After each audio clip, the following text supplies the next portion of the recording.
apa kabar semua? Hari ini kita mau bedah bareng satu modus penipuan baru nih. Kayaknya licin banget operasinya. Dan yang bikin miris, ini ngincernya para pensiunan ASN. Kita coba gali ya dari info yang kita dapat dari CNN Indonesia sama Detik News. Jadi kita pengen ngerti nih, gimana sih cara pelaku ini menjerat korbannya, siapa aja targetnya, dan kok bisa-bisanya kasus ini diduga ada hubungannya sama jaringan di Kamboja? Oke, kita mulai aja ya. Iya, halo. Yang menarik perhatian saya sih tingkat kecanggihan modusnya ya.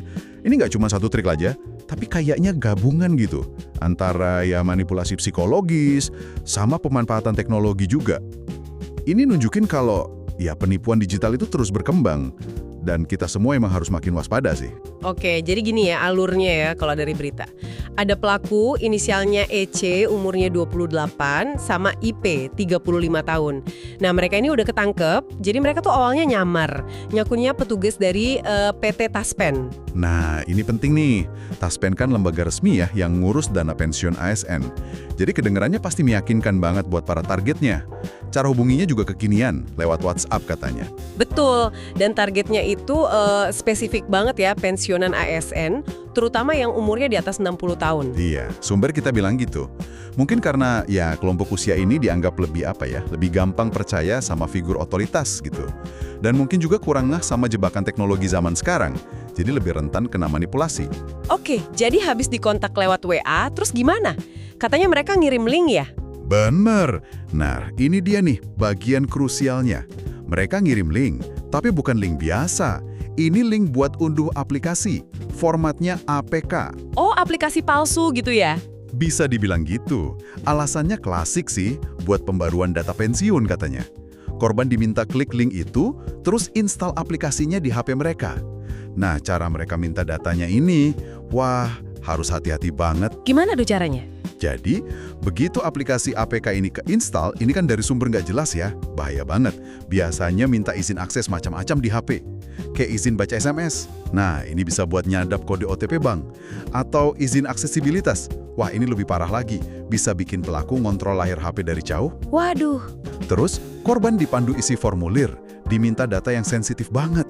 Nomor rekening, PIN, bahkan data biometrik kayak sidik jari, foto wajah, sampai video selfie segala. Selfie juga diminta. Buat apa ya? Mungkin buat verifikasi ke sistem tertentu. Atau nakut-nakutin korban juga bisa jadi. Terus ada juga tuh, diminta transfer kecil 10.000 aja. Katanya buat biaya materai. Oh, itu trik klasik ya? Buat mastiin rekening aktif sama bisa diakses gitu? Iya, persis. Sekaligus ya dapat untung dikit lah. Tapi tujuan utamanya ya data-data tadi. Ngeri banget ya akibatnya. Kalau udah dapat data sama akses gitu ya pasti dikuras rekeningnya. Betul. Angkanya ini lumayan fantastis loh. Satu sumber bilang kerugiannya 304 juta rupiah. Wow. Sumber lain malah nyebut 340 juta rupiah. Bayangin aja, dana pensiun yang dikumpulin puluhan tahun hilang gitu aja. Aduh, kasihan banget korbannya. Dan ternyata, kasusnya nggak berhenti di 2 orang yang ketangkap itu aja. Ada satu lagi nih, tersangka inisial AN, umurnya 29 tahun. Siapa dia? Statusnya pelajar atau mahasiswa, katanya. Dan sekarang jadi DPO. Dugaan kuatnya, dia ini ada di Kamboja. Serius? Sampai ke Kamboja? Berarti ini jaringan dong ya? Iya, indikasinya kuat ke sana. Ini nunjukin adanya jaringan yang terorganisir dan operasinya lintas negara. Makanya Direktorat Siber Polda Metro Jaya sekarang lagi kerjasama buat ngelacak jaringan ini sampai ke luar negeri. Ini nunjukin betapa gampangnya kejahatan cyber sekarang nembus batas negara. Oke. Coba kita rangkum sedikit ya. Jadi ini modusnya udah terstruktur banget. Pertama, pakai nama institusi resmi, Taspen. Kedua, pakai rekayasa sosial, nargeting kelemahan psikologis korban ya, lansia itu tadi. Betul, manfaatin kepercayaan. Ketiga, pakai teknologi, aplikasi APK berbahaya buat bobo rekening. Dan yang terakhir, ada indikasi kuat ini jaringan internasional sampai Kamboja. Nah terus apa artinya ini buat kita semua, buat Angga yang dengerin? Nah ini penting. Meskipun target utamanya pensiunan ASN ya di kasus ini, tapi ancaman dasarnya yaitu penipuan lewat link bahaya atau phishing atau smishing kalau lewat SMS WA, terus aplikasi APK palsu, ini bisa kena ke siapa aja loh. Jadi nggak cuma lansia aja ya? Nggak cuma lansia.